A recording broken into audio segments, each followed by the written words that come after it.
The Gaggle will challenge and, if necessary, destroy media narratives. I'm George Samueli. And it is now time for our Thursday night, well, night for me, live stream from a quite cold, quite grim, quite dreary Budapest. So, on that somewhat predictable but cheerless note, someone says 20 minutes late already. A couple of extra drinks. No, no, absolutely no drinks. No drinks tonight. Um, so there's a few things that I want to get to. So let's get into it right away. So we had yesterday the Israeli attack on the. Ahmadovich says you owe us a glass of scotch for being late. Well, I don't know whether I kind of owe you a glass of scotch. I think that these things happen, but should you want to imbibe some scotch, I would have no objections to it whatsoever. But anyway, so we were told about a week or so ago, after Israel had hit Iran's oil storage facilities and some of Iran's oil refineries. This of course caused a huge amount of environmental damage, and Tehran was covered in black rain. And Trump said after that there wouldn't be any more of these attacks on the oil, on basically oil facilities. Not so much because Trump really cared what at all for black rain or the quality of life of Iranians. Obviously, he doesn't care. He wouldn't be bombing Iran otherwise. But he was obviously very concerned about possible Iranian retaliation, because however much Trump and the buffoonish defense secretary, secretary for war, Hegseth, repeat that Iran is now being completely decimated, debilitated, there's nothing left. Well, Iran seems still capable of launching quite sophisticated missile and drone attacks. So that was the reason why Trump said, well, we're not going to have any more of these attacks on Iran's oil infrastructure. But lo and behold, yesterday, Israel launched an attack on Iran's a major Iran oil and gas field, and this is a gas field that is neighboring Qatar, and of course Iran retaliated. Now, so the clip. Well, didn't Trump say that Israel wasn't going to do anything like that? Wasn't that the commitment that Trump made a week or so ago? Well, it obviously was, and therefore the Israel lobby, the noisy Israel babble in the media, rushed out their story that this attack on this Iran's gas field was actually coordinated by the United States and Israel. And of course, first out of the gate was Barak Ravid, the kind of strange figure at Axios, who was basically Israel's man in Washington. So here was the story that Barak Ravid rushed out yesterday. So this was kind of early yesterday afternoon when the story broke about this attack on the Iranian gas facility. That actually this was all done jointly with the United States. And so here we have that. This is the headline. And then the Israeli Air Force struck a natural gas processing facility in southwestern Iran. And then this is two senior officials said why it matters. Well, this is the first time Israel has struck natural gas facilities in Iran, which are key to Iran's economy. The Israeli officials said the strike was coordinated with and approved by the Trump administration. This is the Trump administration that had said we're not going to start hitting Iran's energy infrastructure because we absolutely do not want you know targeting one another's energy infrastructure in the Persian Gulf, which is what everyone's been afraid of, that they're going to start hitting the energy infrastructure in Saudi Arabia and, of course, in the Gulf states. And then the Axios articles goes on. The semi-official Tasnim news agency reported that several facilities in the South Pass gas field near Bushehr were targeted.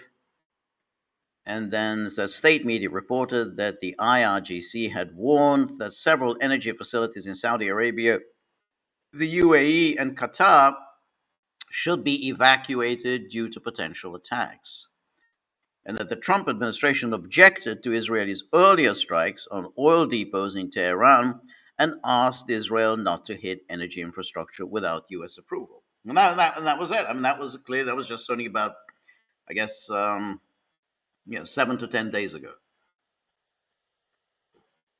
We're not going to target one another's energy infrastructure. Trump administration made clear, and then boom, lo and behold, Israel has done it.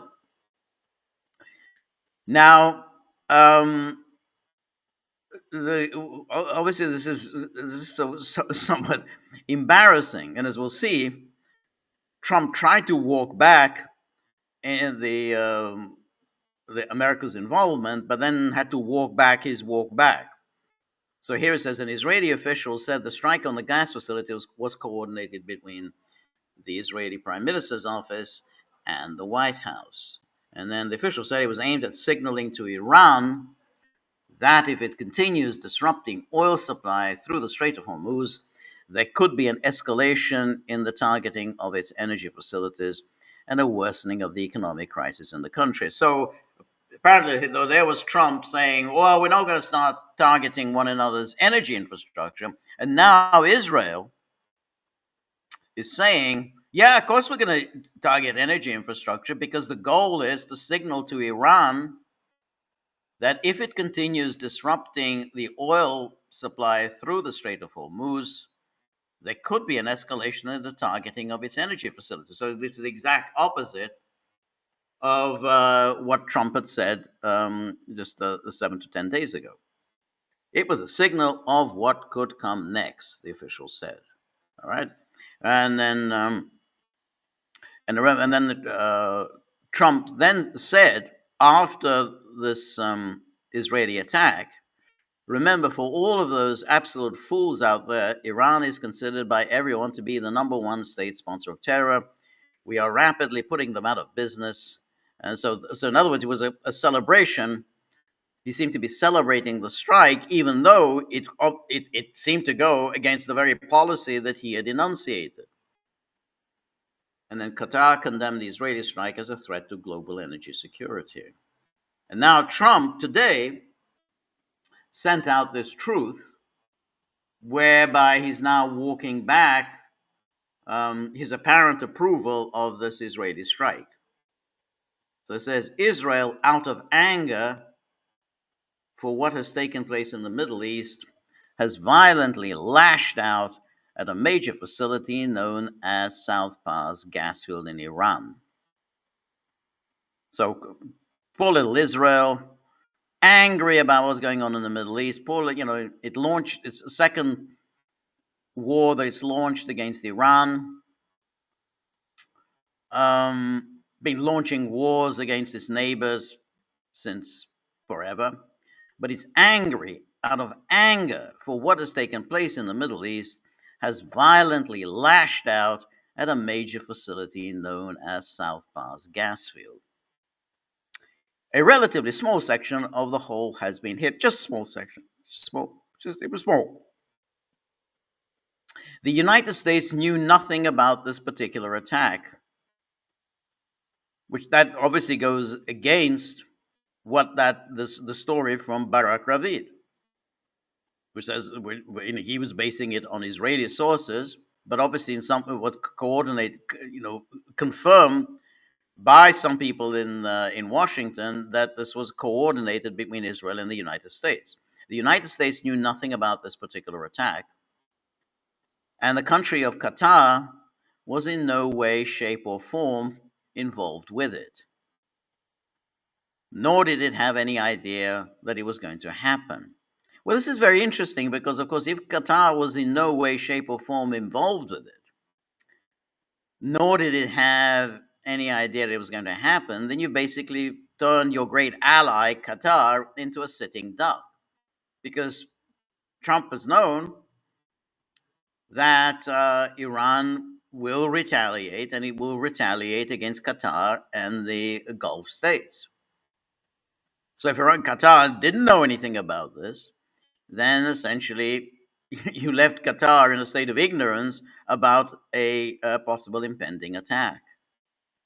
Unfortunately, Iran did not know this.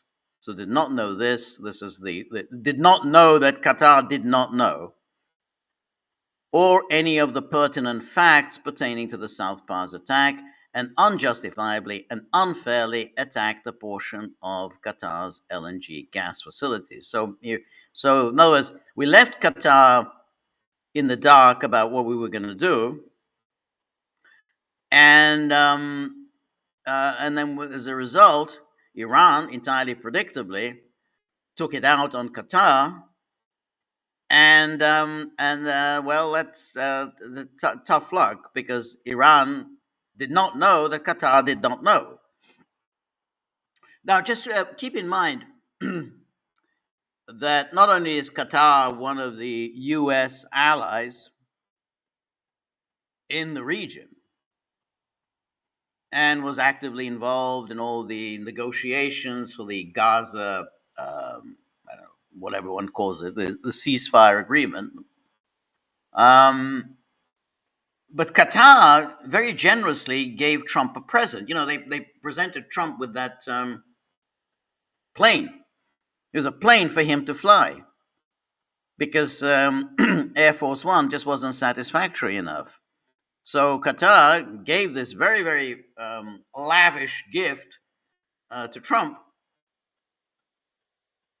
And this is Trump's way of saying thank you for this very generous gift.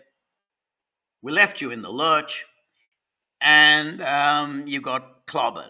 And indeed, it's clear that already a very substantial part of Qatar's LNG capability is now out of action. There's a story in Reuters today saying something like 20% of Qatar's LNG production is basically offline. It's just been destroyed. So that's Trump's thank you for that very, very nice plane that Qatar bestowed on him. But anyway, let's continue with Trump's truth. And here, so it says, attacked and unjustifiably and unfairly. This is Iran unjustifiably and unfairly attacked a portion of Qatar's LNG gas facility. Then here we have it, uppercase. No more attacks will be made by Israel. This is, of course, the same talk that we had after the Israel's attack on the oil storage depots in Iran, that there would be no more of these attacks. So this is but he's making this commitment. This is what's interesting. He's making this commitment on behalf of Israel, even though Israel just most of the time just simply ignores these pledges made on its behalf by the United States. But nonetheless, it is significant. He puts it in uppercase. No more attacks will be made by Israel pertaining to this extremely important and valuable South Pass field, unless Iran unwisely decides to attack a very innocent, in this case Qatar, in which instance the United States of America, with or without the help or consent of Israel, not the way he puts it in, with or without the help or consent of Israel. You see how he's thinking. It's clear. It's clear that he's actually, blurting out that whatever America does, it has to kind of get the consent of Israel. So, in which the United States of America, with or without the help or consent of Israel, will massively blow up the entirety of the South Pars gas field at an amount and strength and power that Iran has never seen or witnessed before. What that will do to Qatar is, of course, a very interesting question, but Trump doesn't seem to be thinking about. If you start hitting the South Pars gas field, you're going to hit the part of the gas field that is shared by Qatar. I do not want to authorize this level of violence and destruction because of the long-term implications that it will have on the future of Iran. But if Qatar's LNG is again attacked, I will not hesitate to do so. Thank you for your attention to this matter. Now, clearly, Iran has no interest in attacking energy infrastructure. And it hasn't been attacking energy infrastructure. It has only been attacking U.S. bases in the Gulf. Who has been attacking energy infrastructure? Israel. And Israel has been doing it after Trump had apparently instructed Israel not to do so. It instructed it specifically because of that black rain that fell on Tehran, which everybody could see. This is real toxicity that you're imposing on the Persians, and clearly Iran in those circumstances would retaliate. And even he acknowledges in this truth that Iran was retaliating. It was Israel that had hit the gas field, and Iran retaliated against Qatar. And then he said, well, if you attack Qatar again, all hell is going to break loose and blah, blah. But in the meantime, he says, well, but Israel is not going to do it anymore. Well, none of these, these empty pledges on behalf of Israel, of course, are worthless. And then, so no sooner had he sent out this truth than the Israel firsters, and they're ubiquitous in the media, rushed out to suggest, no. Israel and the United States were working in tandem to attack Iran's gas field. So here's again, Barak Ravid comes back. So, he'd written that story yesterday, Wednesday. Then Trump sends out that truth. And then here's Barak Ravid addressing the truth.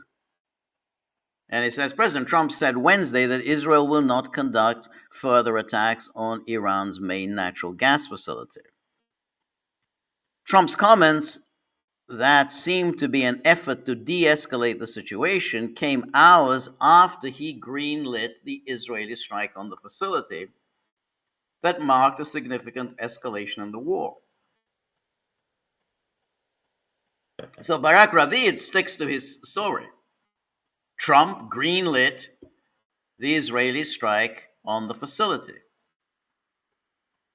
Contrary, let's go back to Trump's truth.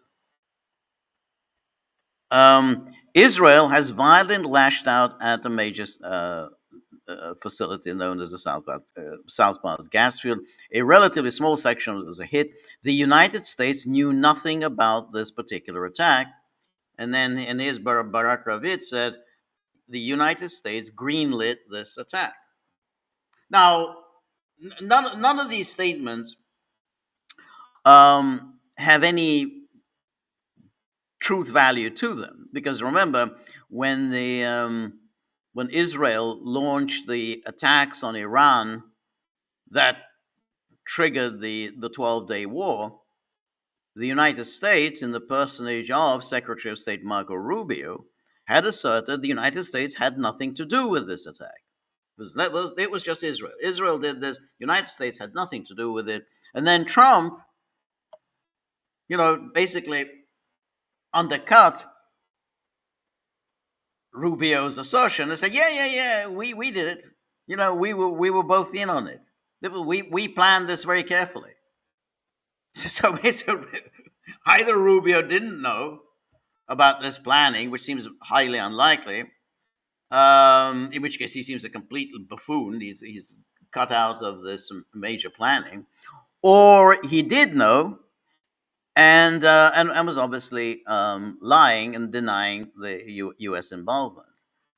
So now we've got Israel launches this attack, and then Israel puts out to Barak Ravid and the rest of the media, yeah, we did this in coordination with the United States. So seemingly this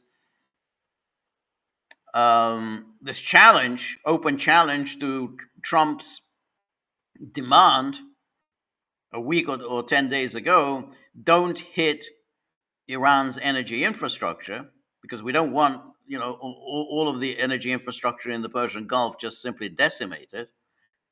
So Israel does this, and then Israel immediately puts out the story through Barak Ravid that we were working on this together. We did it together. And then Trump comes out and says, no, we knew nothing about this. But Israel is not going to let Trump squirm out of this. So they get their man to repeat the claim that, yeah, we did this together. Trump greenlit this attack. So, so there's Israel openly defying Trump and saying, no, what Trump is saying is untrue. We did it together. So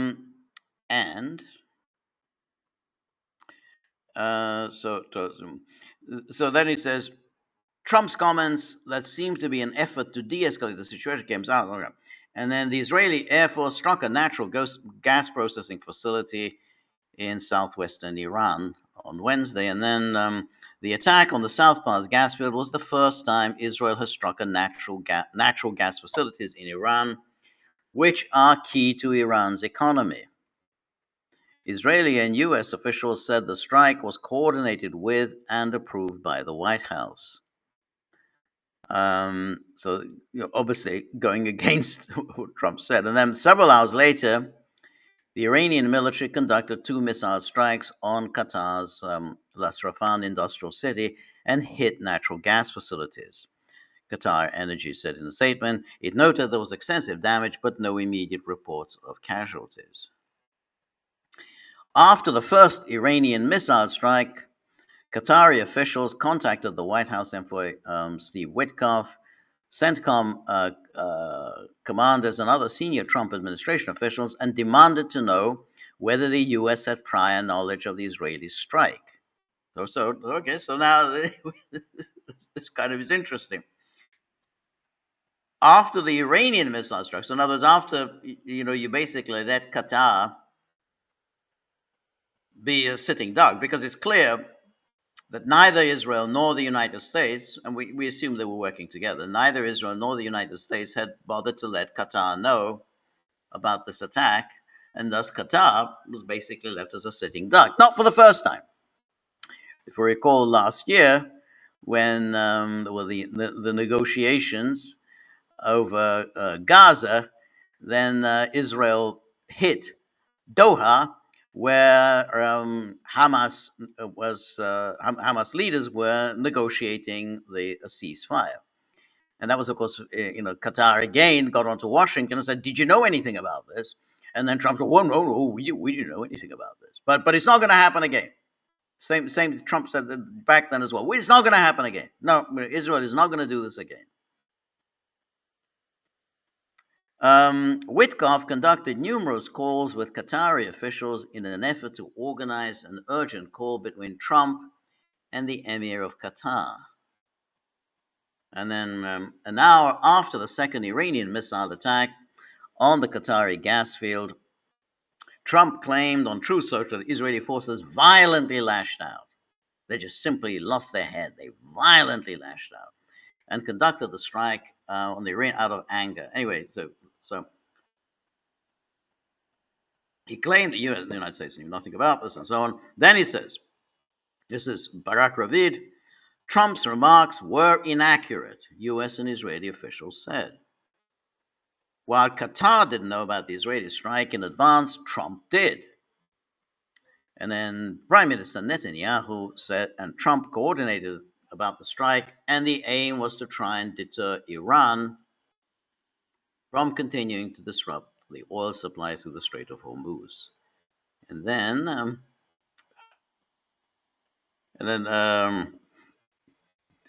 so this is more on this, and then the New York Times got in on the act and said, repeating the Israeli claim. Israeli officials said U.S. was told about Southpaw's attack. President Trump first said the United States knew nothing about an attack on the gas field in Iran, which sent global oil and gas prices soaring. He then said he cautioned Israel against it.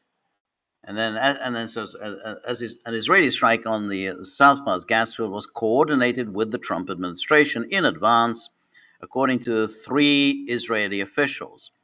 So of course that means nothing. I mean, any claim by an Israeli official is sort of, automatically must be held to be highly questionable. Though the media invariably allow Israelis to make all sorts of claims, and rarely bother to challenge them. And then despite President Trump, so here we've got the Israeli officials, and the Times reports the Israeli officials, even though we don't know exactly whether the Israeli officials and Trump were in on this together, but it doesn't really matter too much because Israel just has a carte blanche. Israel can do whatever it likes. So whether Trump signed off on it or Trump didn't sign off on it, Israel gets to do whatever it wants. But the Israeli officials, however, knew that they have a problem on their hands. So they know that, hey, Trump had told them, don't do this, stop hitting energy infrastructure. And then they did it. They hit energy infrastructure, and right away Israel got its story out. Oh, we did it together with the Americans. So the Israelis may be lying, Trump may be lying. It doesn't really matter who's lying, because ultimately Israel gets to do whatever it wants. And so this whole question of what the Israeli official said, I don't believe what the Israeli official said. But that doesn't mean that that Trump didn't sign off on it. I mean, this whole war is being conducted by Israel with the United States in tow.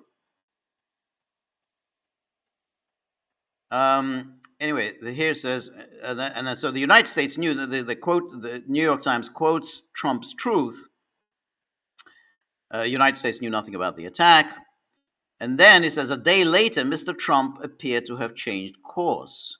Speaking to reporters Thursday at the White House, Mr. Trump implied that he had spoken about the strike ahead of time with Prime Minister Netanyahu of Israel.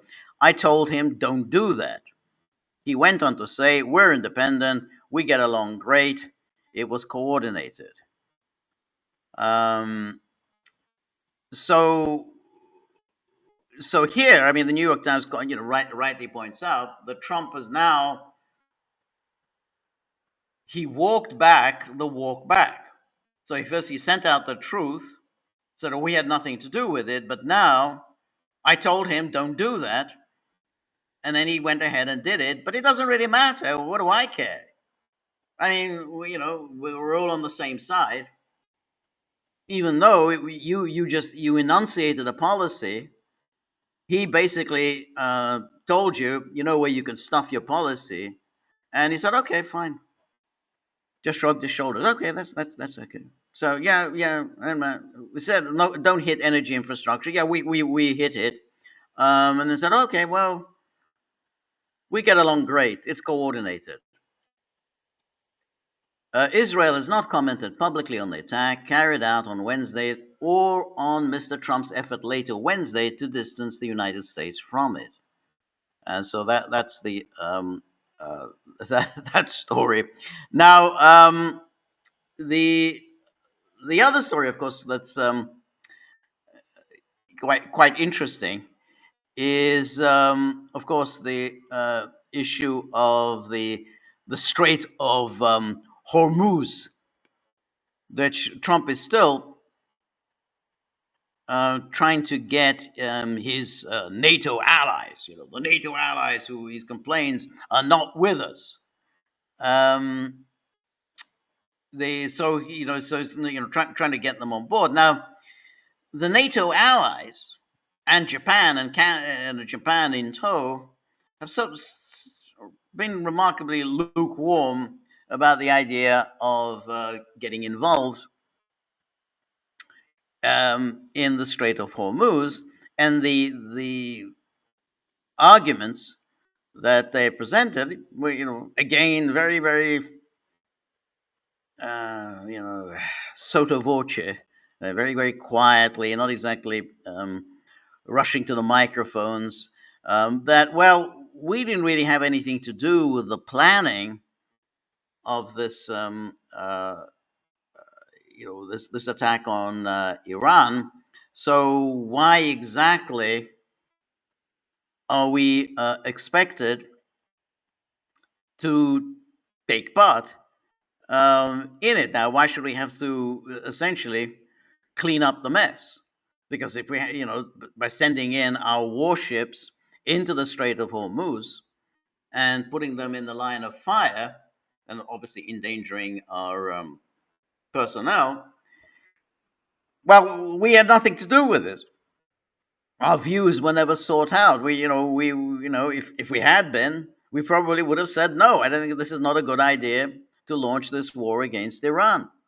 But now, Trump having done this, he says, well, you got to, this is NATO. You got to come in and help us out. But of course, as we know about this, the Europeans, they really don't care one way or the other. I mean, they're not making an issue of principle out of all of this. The only thing they care about is Ukraine. They essentially this made this the Ukraine caper an existential matter, and therefore they're willing to sacrifice anything for keeping this war in Ukraine going, keeping the war against Russia going. And they know that Trump doesn't share their view of Russia, doesn't share their interest and obsession in Ukraine, but nonetheless, they can't continue the war in Ukraine without the United States. They know that the United States is essential for it. Therefore, they have to find some way of keeping Trump happy. But this is very difficult because this war in Iran is very unpopular at home. So the European countries they want to help United States, even though they're against this war, because they want United States aid on Ukraine. So they're trying to thread the needle by keeping Trump happy while essentially noting that public opinion in Europe is very strongly against involvement in Iran. So anyway, today we had a statement, yet another statement issued by the usual gang about they're really taking the Strait of Hormuz thing seriously, and they're going to definitely do something about it. Not clear what, but so anyway, so we had first the French president Emmanuel Macron, doing his really pathetic thing of, as always, condemning Iran for the war. The war is all the fault of Iran. So here's Macron says, "I have just spoken." So this is this is still, we're talking about this problem with the gas field, which is kind of a source of embarrassment. I have just spoken with the Emir of Qatar and President Trump following the strikes that hit gas production facilities in Iran and Qatar today. So right away you can see, well, who struck the gas fields? How did that come about? There were the strikes that hit the gas production facilities. It was just strikes out of the blue. It is our common interest to implement without delay a moratorium on strikes targeting civilian infrastructure, particularly energy and water supply facilities. Civilian populations and their essential needs, as well as the security of energy supplies, must be protected from military escalation. Now, Macron sends out this truth after Iran had retaliated against Israel. So he didn't say anything when it was Israel that attacked the Iranian gas facility. He only took to Twitter when Iran retaliated. And this point was made by the Iranian Foreign Minister Araghchi, where he says Macron has not uttered one word of condemnation of the Israel-US war on Iran. He certainly didn't. He did not condemn Israel when it blew up fuel storage in Tehran, exposing millions to toxins. His current concern didn't follow Israel's attack on our gas facilities. It follows our retaliation. That's sad. Well, yeah, that's exactly right. But anyway, we had then the coalition, another statement from the coalition of willing, joint statement from the leaders of the United Kingdom, France, Germany, Italy, the Netherlands, Japan, and Canada. So Netherlands gets in with the big boys, or Canada, Netherlands and Canada get in with the big boys. Surprised that Finland's not in, because usually Alexander Stubb usually gets in on these lists, but I guess Stubb just simply hates the Russians. He only gets in this club when it's something against the Russians. And then here's the statement. Of course, we condemn in the strongest terms recent attacks by Iran. Oh, that's it. So it's only Iran that's doing any attacking. So remember, the whole thing started with an Israeli attack on an Iranian gas field, and they issued a statement. First sentence: we're condemning Iran. And as I said last week, and we talked about this at some length last week, that UN Security Council resolution would be absolutely disastrous for Iran. And I said that Russia and China absolutely failed the world in refusing to veto that resolution, because that resolution is going to be invoked time and time again against Iran, because Iran, and only Iran, was condemned in that resolution. And so here then, with the statement, first sentence, we condemn Iran on unarmed commercial vessels in the Gulf, attacks on civilian infrastructure, including oil and gas installations, and de facto closure of the Strait of Hormuz by Iranian forces. So again, so no mention at all of the unprovoked attack on Iran by the U.S. and Israel. And remember, they know, these countries know perfectly well this was an illegal, unprovoked attack. They said themselves. I mean, Starmer had said, well, I had advice on the legality, and I couldn't really join because there were questions about the legality of this attack.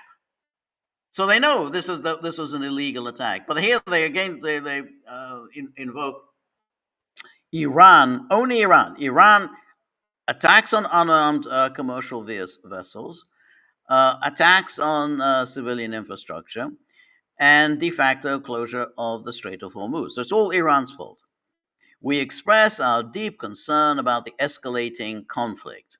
We call on Iran, of course, Iran, to cease immediately its threats, laying of mines, drone and missile attacks, and other attempts to block the strait to commercial shipping. But apparently, the threats coming from Trump. I mean, Trump's blustering threats. I mean, he sends these things out several times a day, and he has these meetings in the Oval Office where he rants and raves about all the terrible things he's going to do to Iran. But apparently, it's only Iran that's issuing threats, and the drone and missile attacks. Nope, just only Iran. Israel, its hands are clean. United States, nope, doing nothing. Just they're both minding their own business. And other attempts to block the strait to commercial shipping and to comply with UN Security Council Resolution 2817. Of course it was. Of course it was. And this is the point. This was why, all these buffoons last week, and we talked about this at length last week, the people who say, oh, it's only a UN Security Council resolution. Who cares about the UN? No, that's it. Once you have a UN Security Council resolution in place, that becomes the frame of reference. Everyone now invokes it. Well, is this in violation of international law? Yeah, it's in violation of international law. Look, there's a UN Security Council resolution on the books about it. There's only one. Only one Security Council resolution has been adopted. It's the one that condemned Iran. Anyway, so this and of course these British and French and Dutch types are going to immediately invoke the UN Security Council resolution. And here we are. Freedom of navigation is a fundamental principle of international law, including under the UN Convention on the Law of the Sea. The effects of Iran's actions will be felt by people in all parts of the world. So again, Iran, nothing about who. Consistent with, again, UNSC Resolution 2817, we emphasize that such interference with international shipping and the disruption of global energy supply chains constitute a threat to international peace and security. So now they're invoking this Security Council resolution to essentially, and this was always obvious that they were going to do this. They're essentially providing the predicate for invoking Chapter 7 of the UN Charter. So Chapter 7 of the UN Charter grants the UN Security Council the power to take whatever measures it deems necessary to resolve an international crisis, including the use of force. That's why that language that's in that statement is evocative of Chapter 7. And this is the UN Security Council now is authorized to use force to, in principle, break the Strait of the blockage of the Strait of Hormuz. In principle, that's you can do that. And it's all because that UN Security Council resolution is now on the books. And again, that Russia and China, for some reason, decided to sit on their hands and allow it to be adopted. Because now they can say, well, yeah, it's on the books. And once it's on the books, then clearly there's a threat to international peace and security. Chapter 7 allows the UN Security Council to take whatever measures it deems necessary to restore peace and security. Um, and here we go. So, yeah, we emphasize such interventions that they constitute a threat to international peace and security.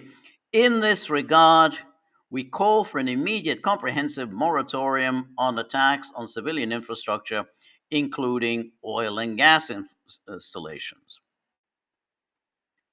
We express our readiness to contribute to appropriate efforts to ensure safe passage through the strait.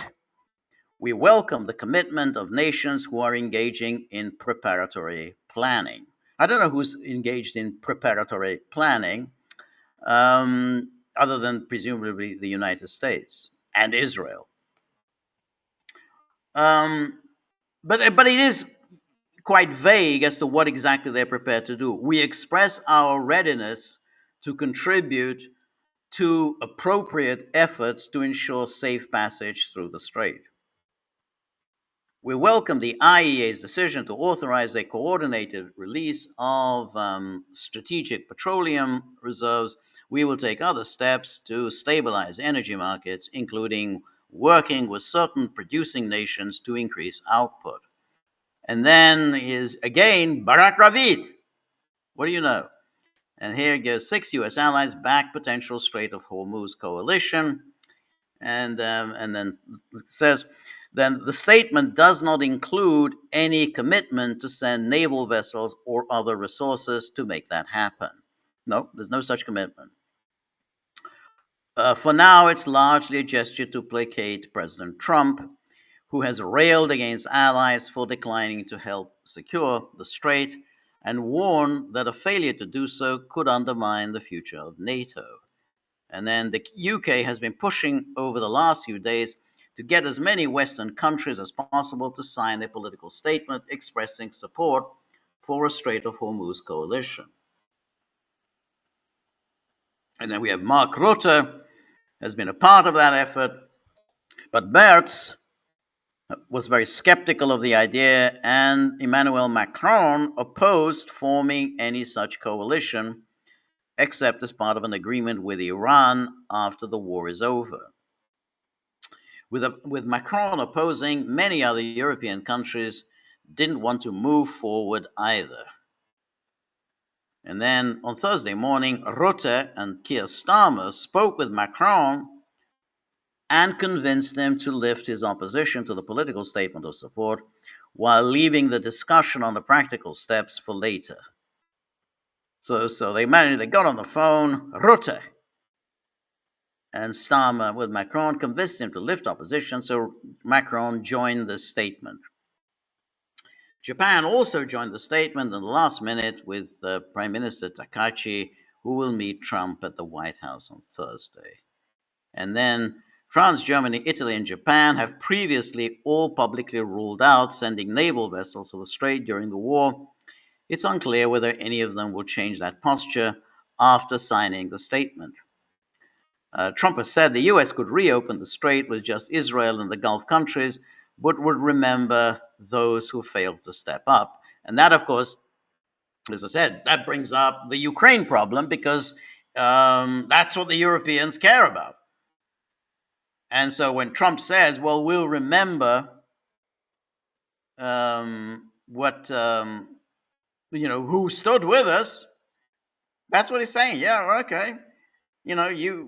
I don't care about Ukraine. You do. I do care about Iran, but you don't seem to. So, we're both going to have to do something to help each other out. And And then the and now, just to show how well everything is going, another story about Axios. The U.S. weighs lifting Iranian oil sanctions to keep prices in check. So that's a very prudent move. So on the one hand, you're hitting their energy infrastructure, and you're obviously planning on invading Karg Island. Trump has repeatedly said that this is something he's considering, invading Karg Island and seizing the oil facilities on Karg Island. But apparently, given the high oil prices around the world, the U.S. is now weighing, according to Scott Bessent, lifting Iranian oil sanctions in order to keep prices in check. And here we have the White House is considering lifting sanctions on Iranian oil. That's a seed to keep oil prices down, so Bessent said. The administration is pulling out all the stops, even easing up an economic threat to its enemy in war to keep down oil prices. In the coming days, we may unsanction the Iranian oil that's on the water, Bessent told Fox Business. He said that would make up about 140 million barrels, about 10 days to 2 weeks of supply.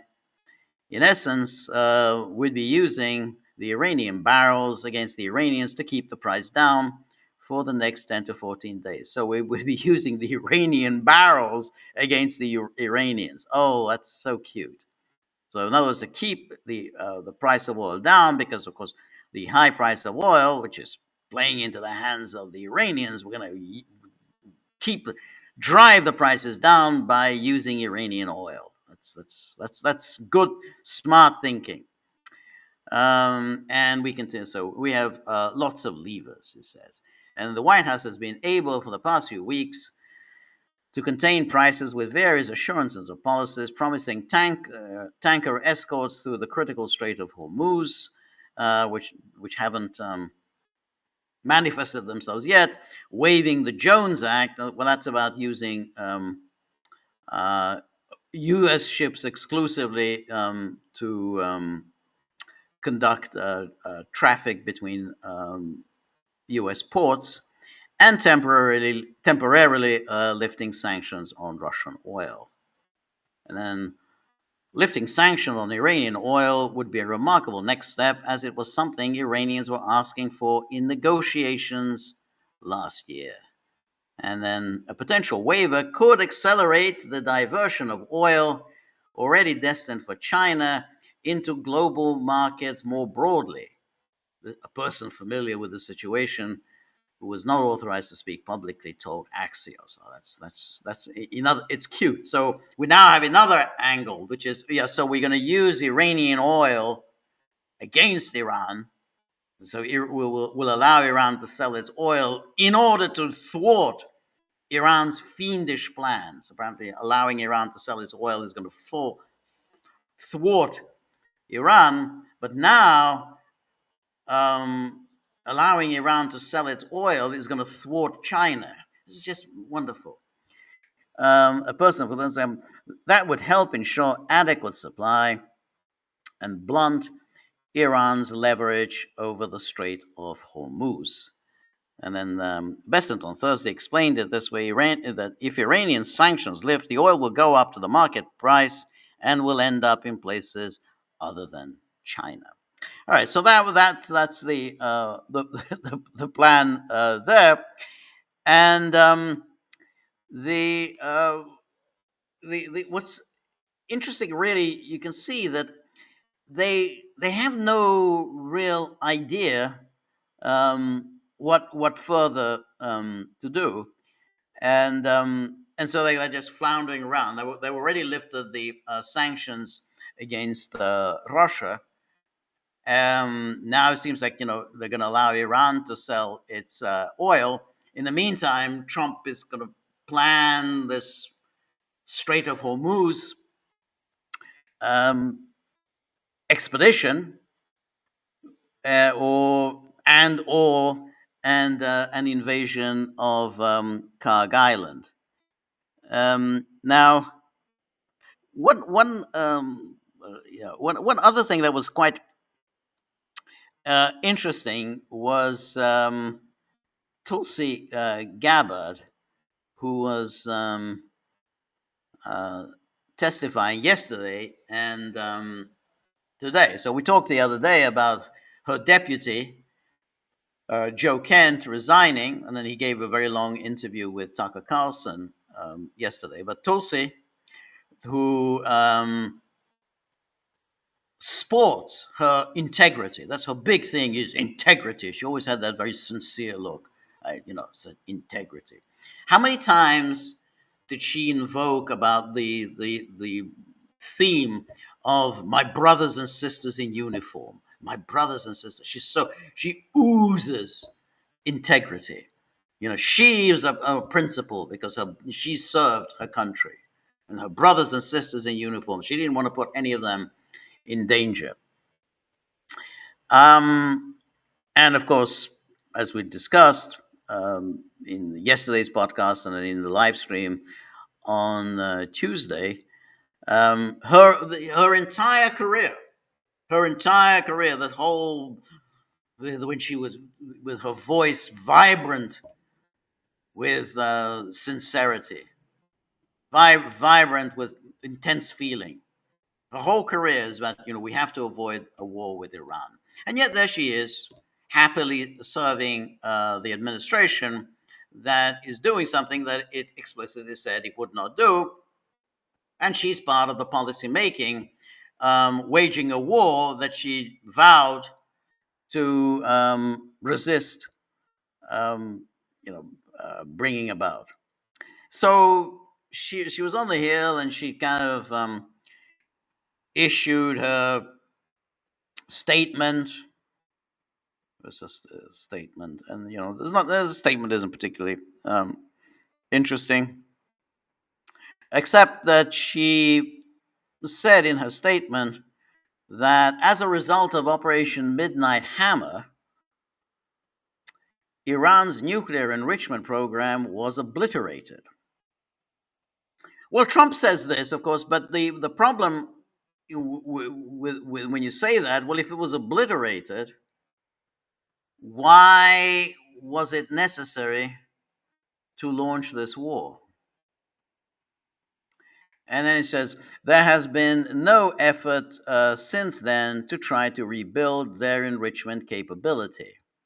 Well, that's an interesting one, because that does go against what Trump has been saying, because she says there has been no effort since then, since last June, to try to rebuild their enrichment capabilities. So then, what was the urgency for this attack?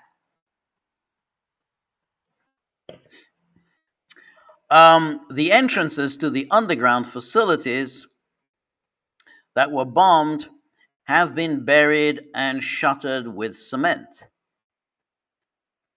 We continue to monitor for any early indicators on what position the current or any new leadership in Iran will take with regard to authorizing a nuclear weapons program.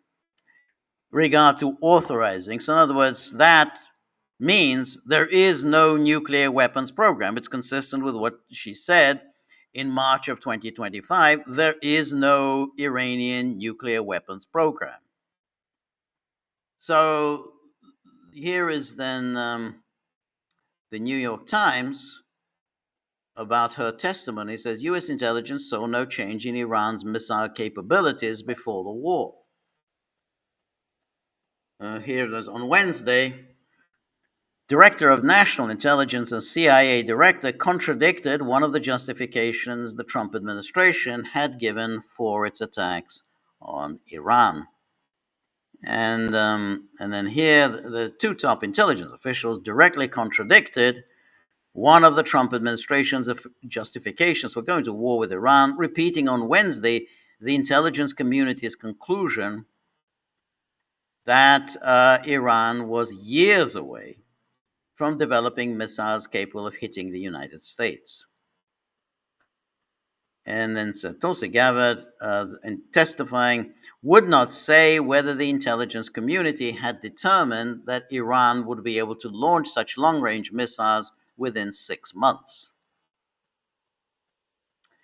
But when pressed by Senator John Ossoff, Democrat of Georgia, Ms. Gabbard refused to provide an assessment of the threat Iran posed.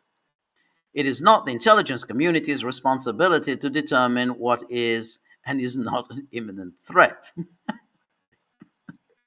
Ms. Gabbard said, adding that such assessments were solely the discretion of the president. Hey, I just work here. I mean, it's nothing to do with me. I just present the intelligence, and and that's it. Huh. It's as I say, it's always quite striking that it's the people who adopt the most moralistic positions, the people who uh, espouse the principle of integrity, that somehow I embody integrity. I just am all about personal integrity. It's the people like that who are the ones who have the least integrity. She has no integrity.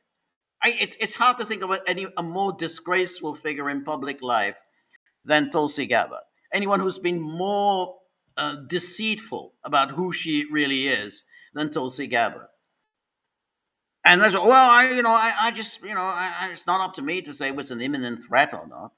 Oh, well, okay. I'm just a director of national intelligence. I mean, I just come in, do some paperwork, and then go home again. I mean, it's not up to me to determine what's a imminent threat.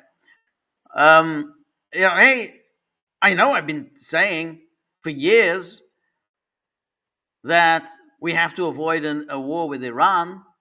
I know I've been saying for years that Iran has no intention of developing nuclear weapons. I know I've been saying that, but I mean, I don't make the decisions. I just park my backside here in the office, and then I go home again. And it's a nice cushy job.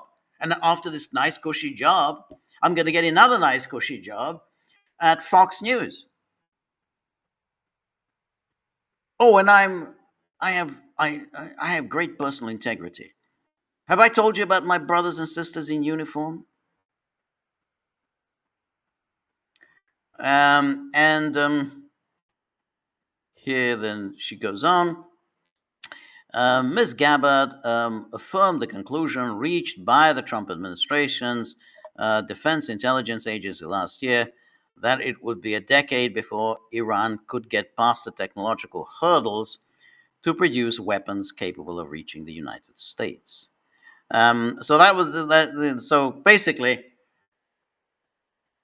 everything, you can read that all of the lies that put out by the Trump administration, by Israel, which is Iran is working on nuclear enrichment, not true, and that is an imminent threat. It says imminent threat with its ballistic missiles, also untrue.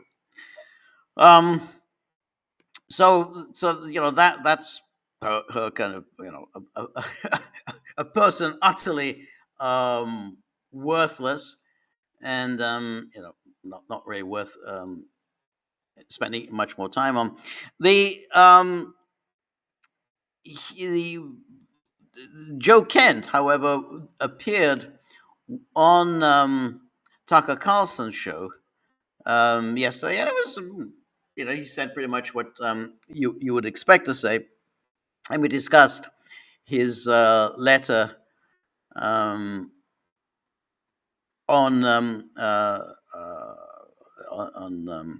Tuesday, and what's interesting, of course, is the attacks that have been hurled at him. So imagine here's a person who acted on principle, not like Tulsi Gabbard. He's acted on principle. and resigned, having campaigned on supposedly, oh, well, we're going to keep out of wars. Trump is the man who's going to keep us out of wars, having campaigned on that platform, and then done exactly the opposite. Trump is the war maker in chief. I don't think there's ever been a president so hell bent on provoking as many wars as possible as Trump has been. But anyway, he gives this interview, and of course, he's now under attack for, yes, anti-Semitism. And because if you criticize Israel, and if you point to Israel's obvious influence on U.S. policy, I mean, it's so obvious that it's it's just a waste of time even discussing it. Then of course you are being anti-Semitic. It's very cute. It's a very cute little trick, and of course there are plenty of people say, "Oh, well, that's gone tired. This is a trope that's really boring, and no one believes it anymore. No one takes it seriously anymore." And that's as maybe. But I think that trope that you're anti-Semitic still has enormous power to destroy a person's career and reputation. So it's not something you can just dismiss and say, "Oh, well, everyone's bored with it." So no. I think you call people anti-Semitic and you keep repeating anti-Semitic, anti-Semitic, anti-Semitic. It has an effect. It has a cumulative effect. Anyway, here was the story today on the AP about Joe Kent's interview with Tucker Carlson. And lo and behold, well, first of all, we have Axios, who says Joe Kent under FBI investigation for alleged leaks. Oh, so that's the first order of business. U.S. Green Beret under FBI investigation for alleged leaks. Now, as we were discussing yesterday, leaks is what Washington is about. I mean, the whole of Washington is based on leaks. I mean, there wouldn't be any kind of reporting about Washington without leaks. So, he's under investigation. Isn't that nice? Former counterterrorism official Joe Kent has been under FBI investigation for months on suspicion he leaked classified information. Driving the news immediately after his resignation, administration officials said he had been a known leaker and had been cut out of briefings with the president.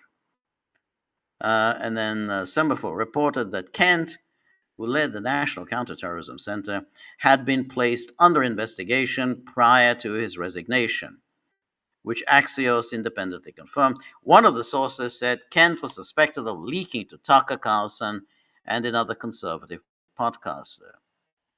That source said the FBI was also examining leaked intel related to Israel and Iran. So you can be pretty sure that they probably will bring a case against Joe Kent. And a few details have been released because the investigation revolves around classified information, of course. He left, but I don't remember, to be honest, Tucker Carlson ever discussing classified information. I mean, Tucker Carlson has obviously been very critical of this war, but he never cites classified information.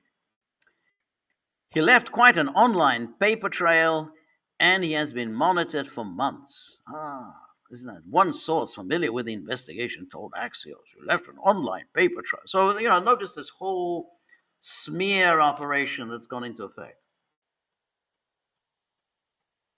He's going to try to say this was in retaliation for his resignation, that's all said, but it's the other way around. He quit because he's under investigation and he knew it.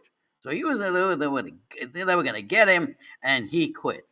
So I mean, it's amazing this the scum that constitutes the Trump administration. Oh MAGA, oh MAGA, America first. And then here it's unclear why Kent was not immediately fired if he had been placed under investigation before Tuesday. Yeah, that's a fair point. Kent had run afoul of the FBI last year when he tried to access investigative records into the murder of conservative activist Charlie Kirk. The New York Times reported Kent believed a foreign agent may have been involved in the assassination. He said Wednesday on Carlson's show, and he didn't understand why the FBI would not want additional investigative help to track down any other suspects. So that this is, of course, the whole story about Charlie Kirk. Kent sort of can believe what he wants. I mean, I haven't seen any evidence pointing to any other uh, to any other culprits, but you know, who, you know, you know, well, let's fine. Let's have an investigation. Anyway, here's the AP story. Joe Kent's resignation of the Iran war reignites anti-Semitism fears. Anti-Semitism fears. Of course, it's reigniting. This is AP. This is the Associated Press. So suppose it is the wire service. And already in its very headline, it says reignites anti-Semitism fears and debate over Israeli influence. It was no surprise when Joe Kent showed up on Tucker Carlson's podcast a day after quitting his counterterrorism job in President Trump's administration. He was a top official who resigned to protest the war with Iran, turning to right-wing media's leading critic of the conflict. The Israelis drove the decision to take this action, Kent said in the interview. And then it says, but before long, the conversation moved in a different direction as Kent nodded to conspiracy theories that pro-Israel forces were behind the assassination of conservative activist Charlie Kirk. I'm saying there are unanswered questions. Now, you see, notice what they've done here. Here's the AP story that has now moved into this direction of, let's talk about Charlie Kirk. If you watch the interview, it's a very long interview. It's a 2-hour interview. There really wasn't very much about Charlie Kirk. Almost all of it was taken up with the war. But of course, they don't want to talk about that. And they certainly don't want to talk about any of the issues that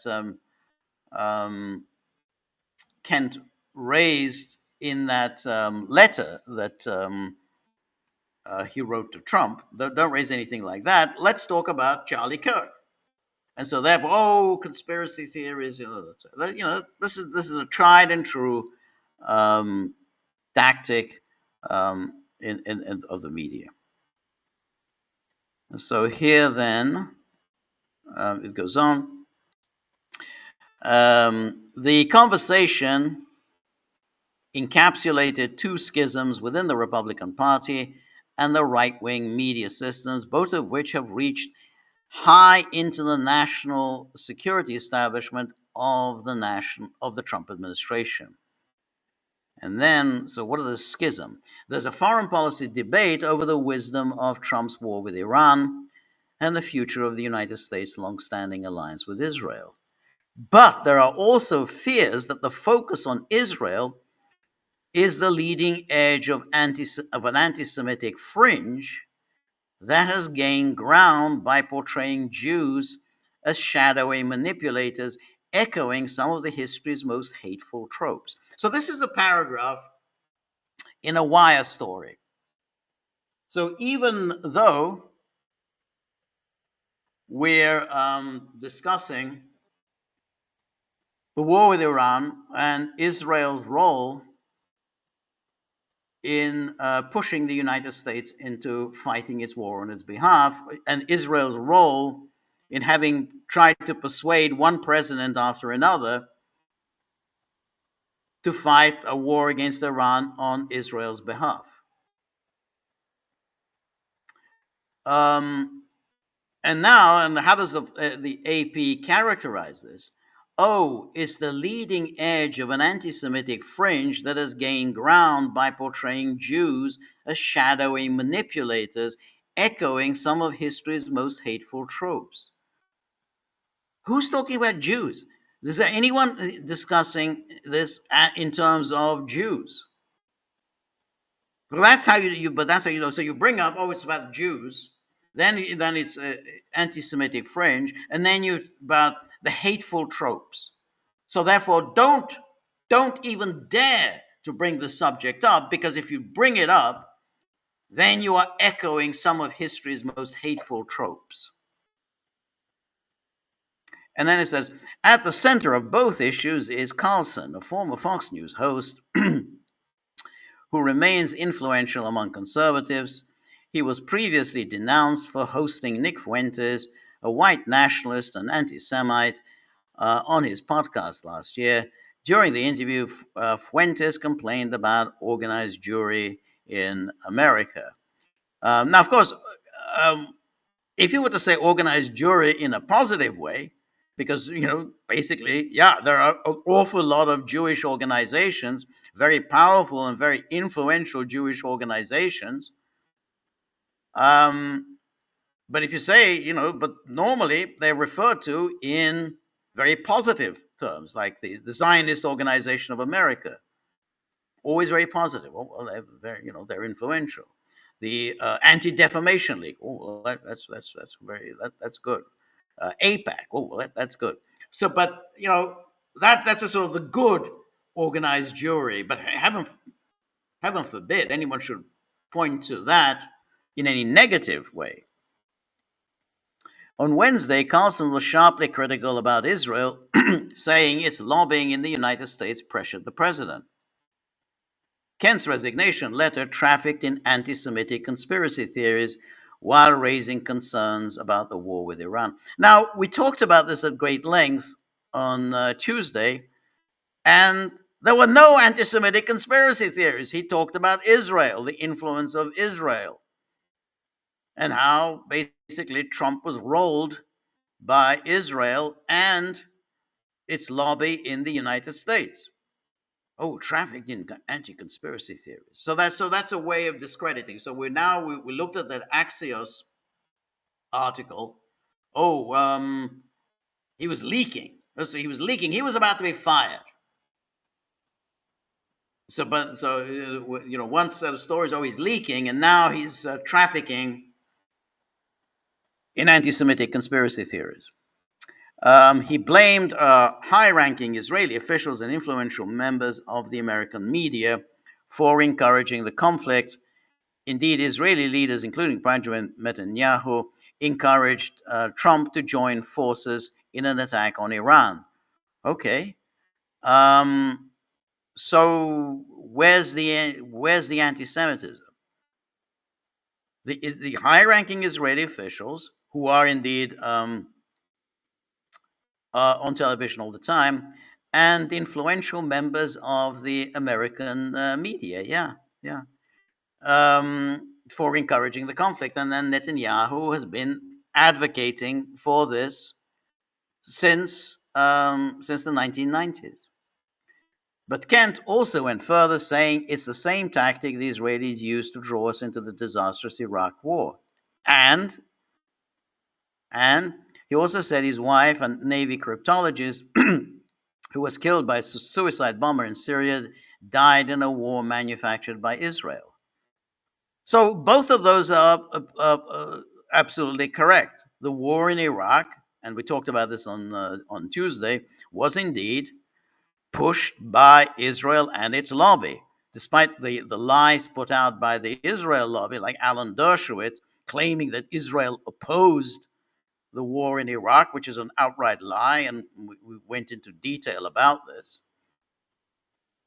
And the war in Syria had no other purpose other than to overthrow the government in Damascus, the Assad government in Damascus. So yeah, it was cooked up by Israel. Senator Mitch McConnell. It's funny. I didn't even know Mitch McConnell was really still alive. So that's an interesting one. So Senator Mitch McConnell described the letter as virulent anti-Semitism. Well, I don't know. Some corpse. They wheeled out a corpse, and then somebody must have read something out on behalf of the corpse as virulent anti-Semitism. And then Representative Josh Gottheimer, a New Jersey Democrat, said scapegoating Israel isn't just a tired anti-Semitic trope; it's anti-American. Really? So scapegoating Israel is anti-American. That's anti-American. So there you have the identification or complete identification of Israel and the United States. All right, so let's now go to our locals page and see what the Gaggle community are saying. So these are the people who worry about the condition of the dogs. They try to do what they can to keep the dogs satisfied, with their condition. Keep them rewarded, and uh, and they keep the gaggle going, which means they keep the dogs going. So really appreciate all of the members of our community. And so here is our locals page. And the first comment is from Danaki, who contributes a great deal to our locals board. So thank you so much for that. And it says America's Arab allies are now, quote, fuming that they do not seem to have any influence with the Trump administration, despite heavy investments of time and money, per Wall Street Journal. Arab Gulf countries recently committed to investing nearly $4 trillion in the United States. And then the Nucky goes on. Is the UAE selling their 74 plus tons of gold holdings for US dollars to defend their dirham currency pegged to the US dollar? The capital fight must be quite large out of Dubai, on top of all the financial strains taking place. Though it's a very interesting point that you raise here, because when Trump went to the Middle East in the early days of his second term last year, he went to Saudi Arabia, UAE, and Qatar. And there and then particularly in Riyadh, he made this notable speech, and I think we did a couple of podcasts on it about how Trump seemed to be defining a major turn in U.S. foreign policy. No more regime change, no more imposition of American values on countries that find American values alien. No more disrespect for other cultures that don't that are distinctive and not at all American. And above all, that the new Middle East would be a Middle East defined by money and high tech, AI, computers.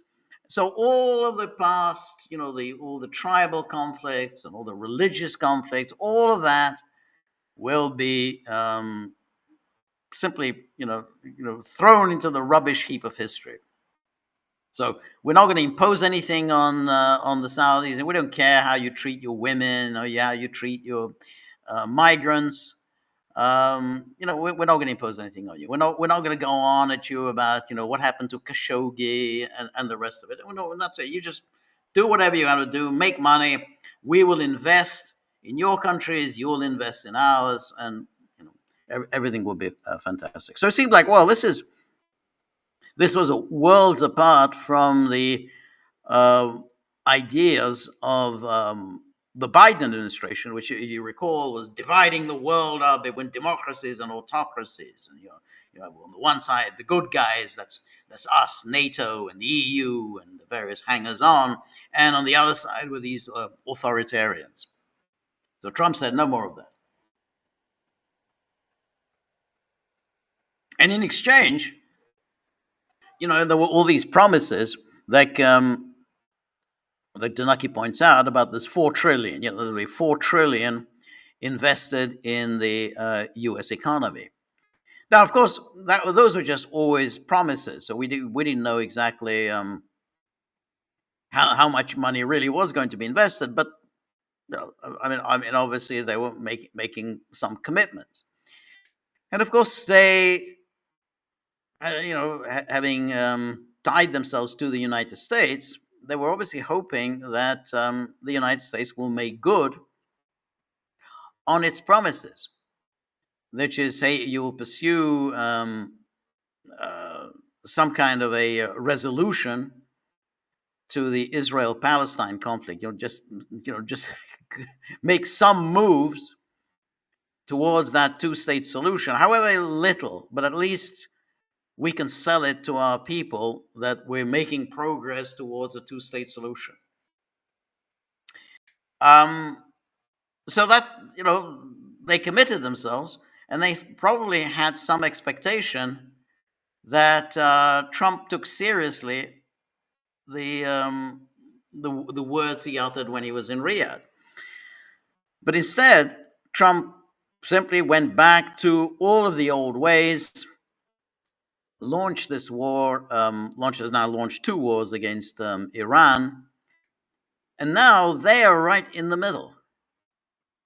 And as I was saying earlier, that we had Qatar that gave this gift, this very, very generous gift to Trump of this plane. Hey, we don't want you to be uncomfortable in Air Force One. Here's a plane for you to fly. And now it's getting its gas fields hit. Its LNG production is getting devastated. And the Strait of Hormuz closed. And without any real prospect of any kind of resolution anytime soon. So these Gulf monarchies and these Saudis and everything, all they really want to do is just to make money. I mean, they don't care about anything else other than to make money. And this is precisely what Trump is denying them. So it's the very opposite of what Trump had promised when he made that visit, whenever it was, either February or March of 2025. They're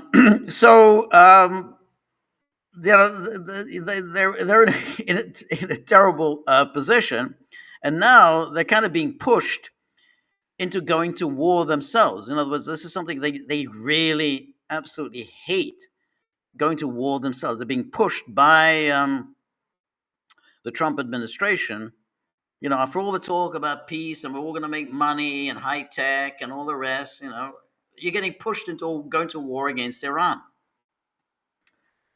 And now,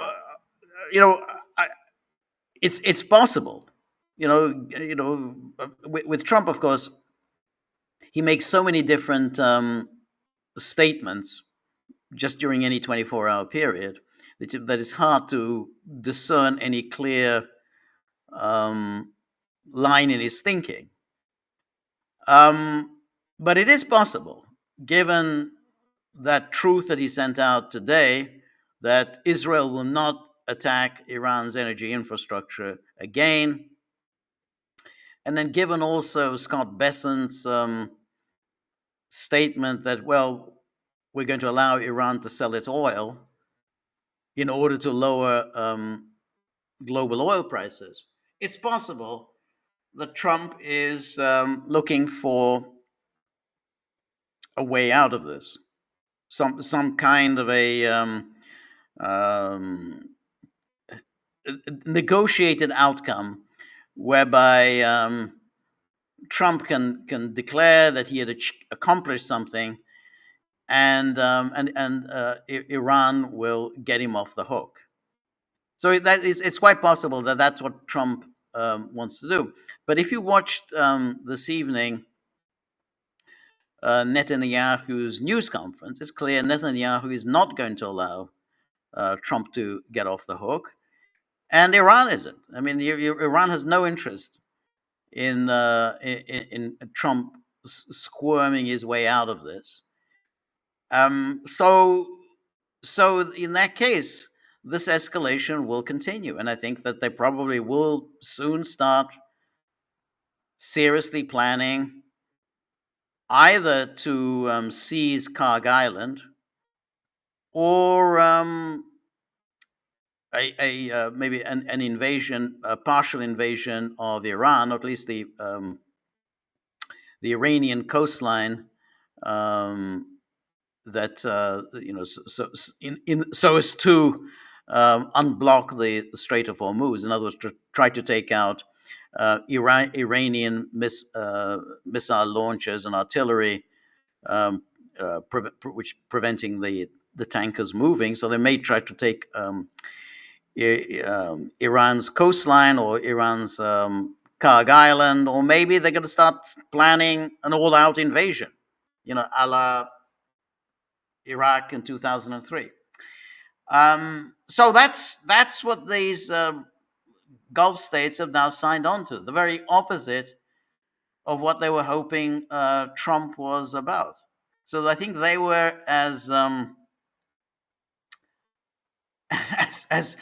foolishly optimistic about Trump as others were. And a lot of thoughts that, hey, maybe Trump is really serious about ending these forever wars. Maybe Trump is really serious about investment and making America great again, making America prosperous again. Well, I think they're as disappointed as many of Trump's supporters are. Anyway, thank you so much, Danaki. And then Robert, thank you so much, Robert. Really appreciate your generosity as always. And Robert says a story in RT described an incident in which unidentified drones buzzed Fort McNair, home to both the Secretary of War and State. Might this portend a grave turning point in warfare where political rulers themselves have now become targets? Well, that's very interesting. I don't know how true this is. I saw the story, but you always have to be a little bit skeptical. But there's no question that once you go down the path of assassination, then you can't just simply think, well, we can assassinate your leaders, but you don't get to assassinate our leaders. Well, why not? I mean, that's one of the reasons why powers did not go in for assassinating one another's leaders, because, well, if they kill our leader, we're going to kill their leader. So it's not in anyone's interest to do so. Remember, even during the Second World War, Hitler was never targeted by the Allied powers for assassination. So, Iran so far has been relatively cautious, prudent, and restrained in how it's responded to the United States. But one has to keep in mind, Iran is fighting for its life. And that means that Iran is really fighting for its survival. When people are fighting for their survival, they're going to do desperate things. And it's quite possible, again, I'm not saying they're doing this or this has happened, but it's quite possible that in order to end this war, they will start engaging in assassination of America's leaders. Now, that's a high-risk strategy, obviously, because if you assassinate the Secretary of State or a Secretary of War, then of course America's going to respond with almighty ferocity. But America's already responding with almighty ferocity. So again, when given that Iran is fighting for its survival, then it's going to do desperate things. And therefore, that may well be a reasonable tactic to say, hey, if you want to end this war, and if you don't like our killing your leaders, because we're just gonna keep doing this. We're gonna keep hitting your leaders um, until we end this on terms that are acceptable to us. Because if these terms are not acceptable to us, we're going to continue doing this. They're fighting. It's a it's If it's an existential matter, then people do really really serious things. And Trump's threats, we looked at some of them today. Trump's threats seem more and more empty because he's already doing all of those things. Which is just one after another. You're doing all of those things. So why not? Why not carry out assassinations and then turn to the Americans and say, well, if you want this to stop, if you want this mutual assassinations to stop, then this war needs to come to an end on terms satisfactory to us. So I do think that in principle it's plausible. Now, in normal circumstances, why I didn't believe that Iran was trying to assassinate Trump, I don't believe they were doing that. Even though Trump seems to have been persuaded that Iran tried to assassinate him in 2024. That's in normal circumstances. These aren't normal circumstances. So now I think it is quite plausible that Iran would try to assassinate, if not Trump, then US leaders. So anyway, thank you so much, Robert, for your generosity. And then Summer Petros, good to see you. Summer Petros is, of course, a native Hungarian speaker, mastered this extraordinarily difficult language, and so he visits Hungary regularly. Look forward to seeing you again soon. Anyway, Summer Petros says, George, did you manage to hear Dr. O talking on the Judge Knapp show? I haven't seen the Napolitano show in a while. So he suggests many officials in China and Russia are very concerned about their readiness to repulse any sudden attack on either or both. The two leaders, however,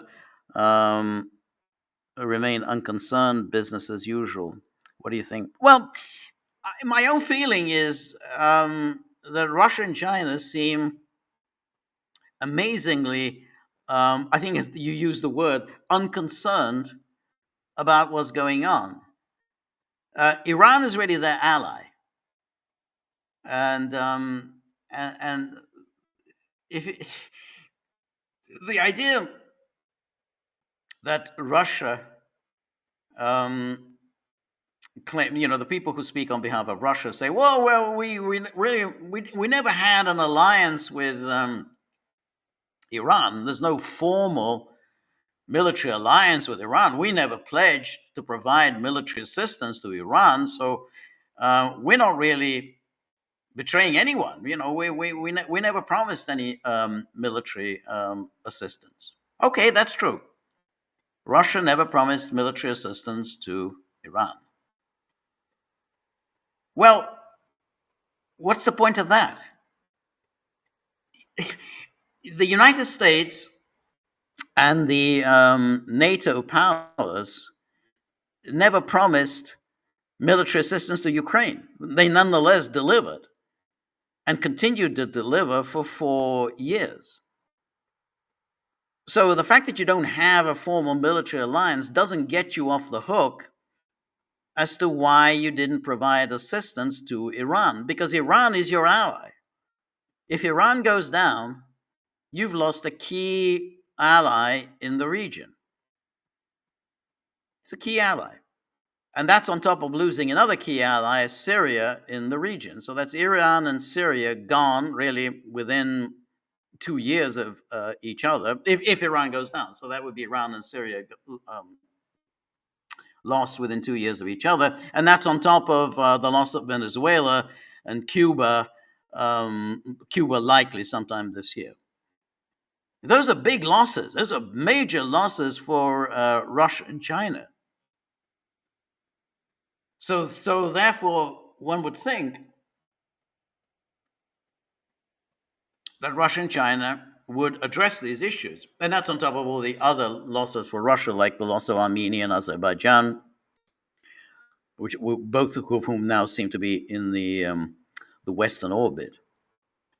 So I don't think that Russia can just simply invoke, oh, well, we never had an agreement, or, oh, well, we offered this and this to Iran, and Iran turned us down, which I always find very, very dubious. Why would Iran turn down assistance? But same with Syria. Well, we offered assistance to Syria, but Syria turned us down. Well, that's not exactly true, because if we remember with Bashar al-Assad, he actually wanted to take Idlib back in 2018, 2019, and it was the Russians who basically told him not to do this, not to attack Idlib, because that would upset Putin's great friend Erdogan. Because Erdogan said, no, you can't attack Idlib, and so Assad wanted to attack Idlib, but Erdogan got onto Putin and said, hey, you can't attack Idlib.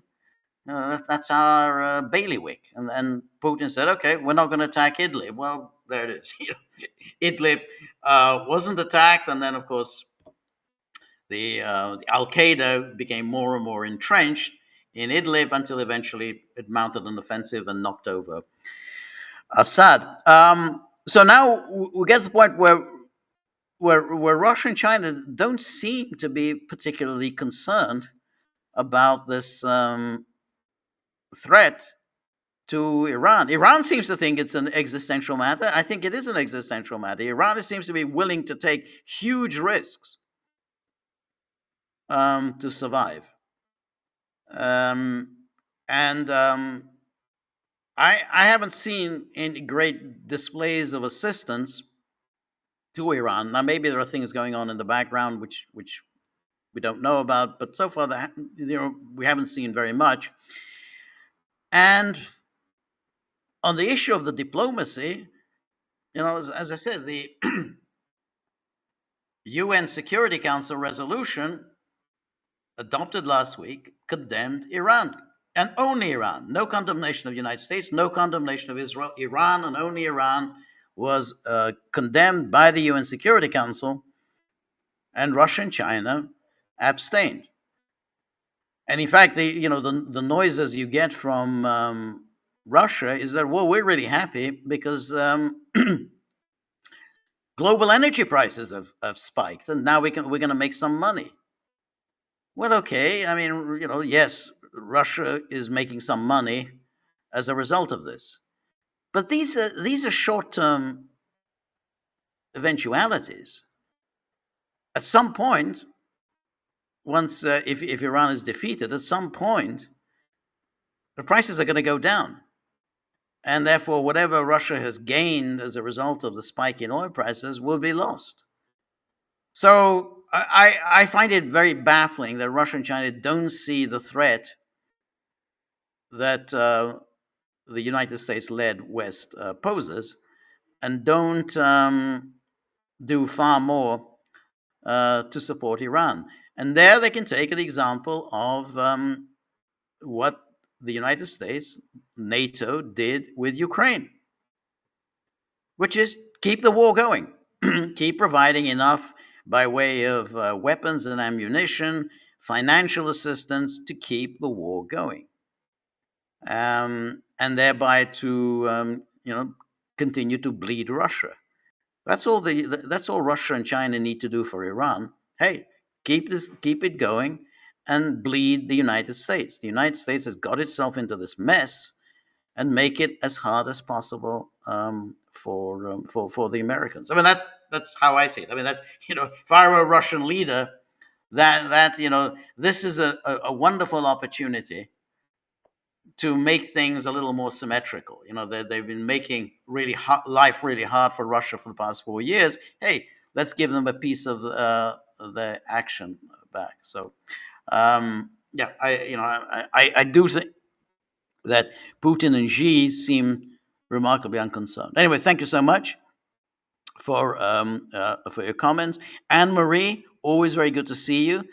And and Anne Marie, of course, is a classical music scholar and classical music practitioner, and is always provides us with great insights into um, the great pieces of music having performed with the most outstanding orchestras in the world, the most outstanding conductors and composers, and it's always a privilege for us at the Gaggle to enjoy well her presence as well as her comments on the music that we post here. So thank you so much, Anne Marie, for all of your generosity. And then Samba Petros says, "What is your update on the Hungarian election? I think the blockage of the friendship pipeline has backfired on Ukraine and gets Orban off the hook. Tissa peaked too early before the Iran war." I was going to talk about because of time constraints, I wasn't able to talk about the Hungarian election. So maybe I'll talk at greater length next week. I mean, I think that's a possibility. The that the damage to the Druzhba pipeline and Zelensky's reluctance to repair it and allow Hungarians to come and inspect the pipeline. And now he's even refused to allow the EU to come and inspect the pipeline. That hasn't worked very well for him. The I tend to think that the polls are misleading. The polls have Tissa ahead substantially. I don't believe those polls. I think the polls are very much weighted towards Budapest, which where Orban is not terribly popular. The polls don't take into account the countryside, the farmers, the small towns where Orban is strong, and of course they don't take into account the Hungarians who are living in the neighboring countries. This is the Hungarians who were essentially thrown out of their country as a result of Trianon. But so those Hungarians all support Orban. So all the Hungarians in Romania and Slovakia, Ukraine, Serbia, they're big Orban supporters. So I don't think the polls take them into account. Well, this up peak too early. I think that's a possibility. Magyar is also, I think, he's the leader of Tissa. I think he's seen to be obviously an empty suit. I mean, there's really nothing to him. He's stands for nothing. Just doesn't doesn't really have any particular agenda. He's hoping essentially to glide by through being not Orban. So it's a familiar tactic that you see in American politics. Well, how do I win this election? Well, I'm not that guy. And so, however much he appears to be a man totally without any substance, he's trying to glide by saying, "Well, if you're tired of Orban, then vote for us." And you constantly see those pictures, this sort of ubiquitous picture of him with kind of wearing his leather jacket and his cool sunglasses and then waving the Hungarian flag. And that's about it. Just waving his Hungarian flag and then just saying, "Hey, I'm a patriotic Hungarian." But when it comes to the distinctive Orban policies, namely on immigration and of course the war in Ukraine, he Magyar is very careful to to show that he's not really going to change those policies very much. I think he will. I think he'll be forced to change those policies, but he's very careful to avoid committing himself to reversing Orban's policies, because those policies, Orban's refusal to let in migrants and Orban's refusal to get involved in Ukraine, those policies are quite popular among Hungarians. So he knows that what Brussels would like from him, which is drop the immigration policy and drop your opposition to the NATO EU Ukraine policy, that which is what that's Brussels. What's what Brussels wants from people. He knows if he were to say that, if he were to say, "Well, we're going to make a major change on those two issues," he would lose the election.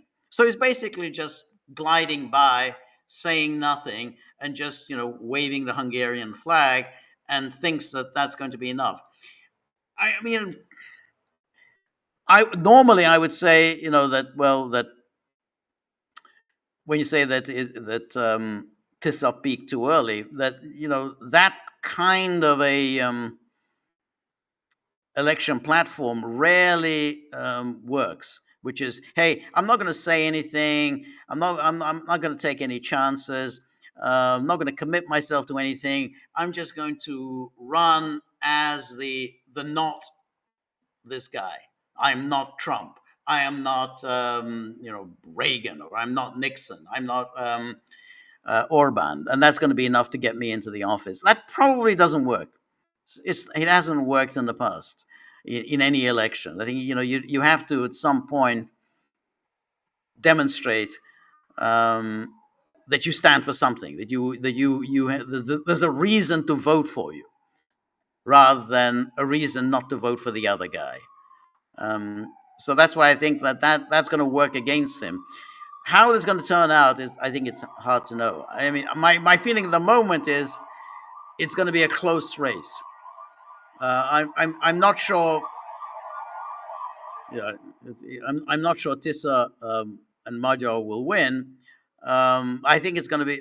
I think it's going to be a close one. I mean, one thing I would say is, which I would say firmly, is that the polls that show Tissa far ahead of Orban, I'm not buying that for one moment. Anyway, thank you so much, Samba Petros, and then Marty. And here's Marty. This is really interesting.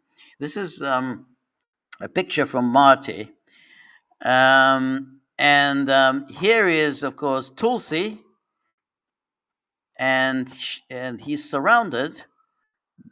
She's surrounded by, of course, the Adelson, Miriam Adelson, to her right, and Rabbi Shmuley to her left. These are my friends. These are the people I associate with. Yes, she kind of, she knew, like all opportunists, has always known which side her bread is buttered. She's a total opportunist. As I said, I think she's a disgusting person, a truly disgusting person.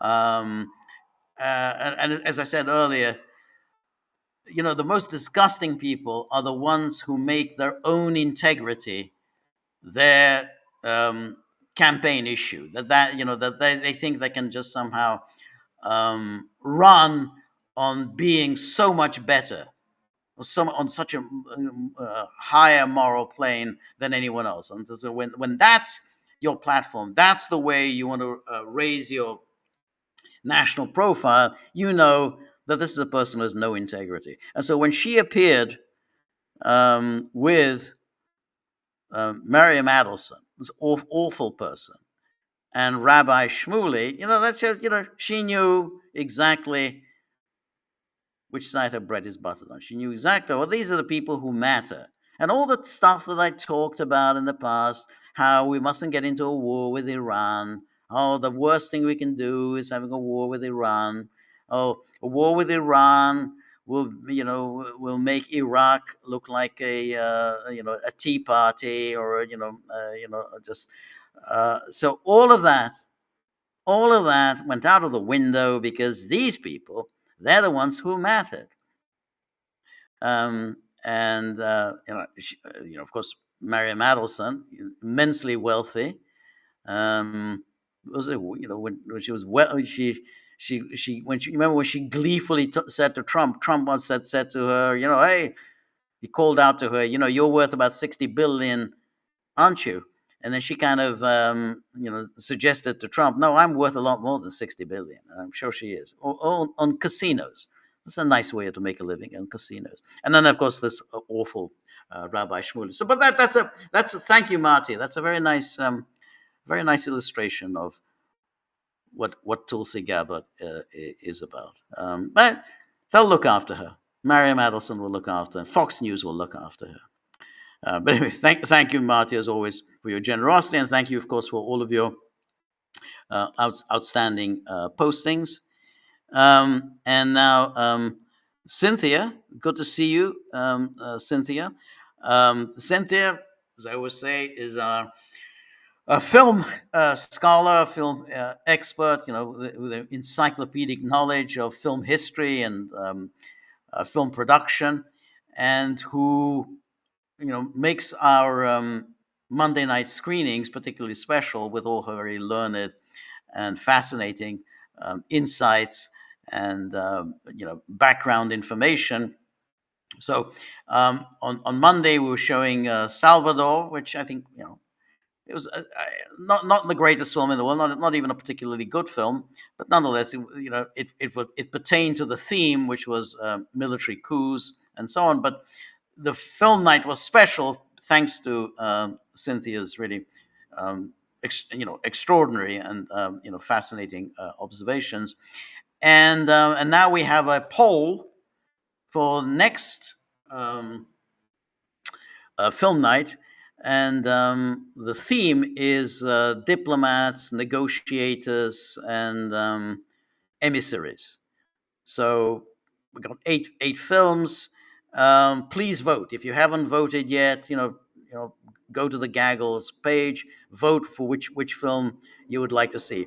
I think that's a good, interesting selection. But so I hope Cynthia approves of the of the theme and of the list. So thank you so much, Cynthia. Anyway, Cynthia says Tucker should hightail it to Russia like Snowden did back in 2013, before the noose starts tightening. Otherwise, he risks being thrown into a crammed 6x9 jail cell and left to rot there for an indeterminate number of years, like Julian Assange, or worse, subjected to the Charlie Kirk treatment at the hands of Mossad, working hand in hand with the FBI, where the consequences could be far more merciless and final. Well, I do tend to think that your concern about the future is well placed. These attacks on Tucker do have a certain cumulative effect. This is what I was saying, that you keep calling somebody anti-Semitic, and then you say he's a Nazi sympathizer, then you say he's a fascist, then you say he's a Jew hater.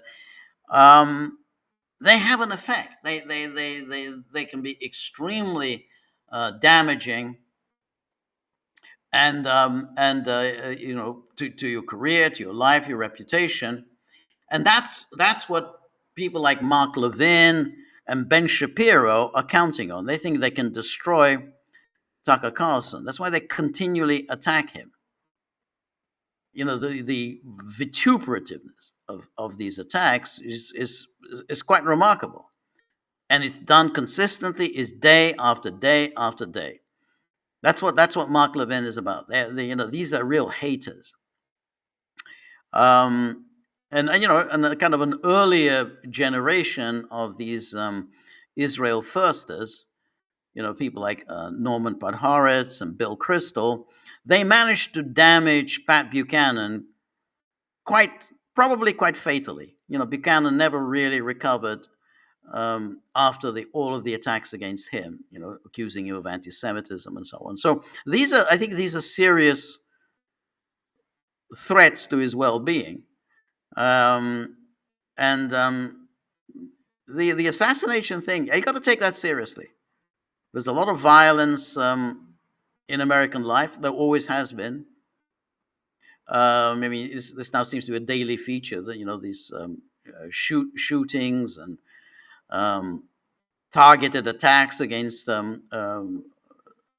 political figures. So if I were Tucker Carlson, I would take very seriously um, my threats to my safety. Whether they can put him in prison, I don't know. In the case of Snowden, was but, in his case, it was he who disclosed the secrets. But on the other hand, they kind of got around the First Amendment protection in the case of Julian Assange. So, you know, there are ways to get around the First Amendment, so that even a journalist, you can try to, which they kind of did against Assange by suggesting that it was Assange, who egged on and helped um, Bradley Manning to steal the national secret. So there are ways to get around it. I agree with you. I think it's a serious business. You have this is um, these people mean business, and bad things could certainly happen. Certainly, I think that Joe Kent is in some serious legal jeopardy. I don't know whether he leaked or he didn't leak, but he's in legal jeopardy, and they're gonna the DOJ under Pam Bondi will go after him. I have no doubt about that at all. So, but Tucker Carlson, I agree with you, Cynthia. I think he needs to be very, very careful. All right, thank you so much, Cynthia. And Robert says Max Blumenthal suggests Trump was seen as preferable to Democrats who were more wary of attacking Iran, and that parallel forces may have eased the return, his return, brother. He argues narratives about Iranian assassination threats were amplified to instill fear and bring Trump on board with a more aggressive stance toward Iran. That's very interesting, and it's that. And I remember people were saying this in 2024, and I have to say I didn't really take that seriously. That seemingly the political establishment had made a decision to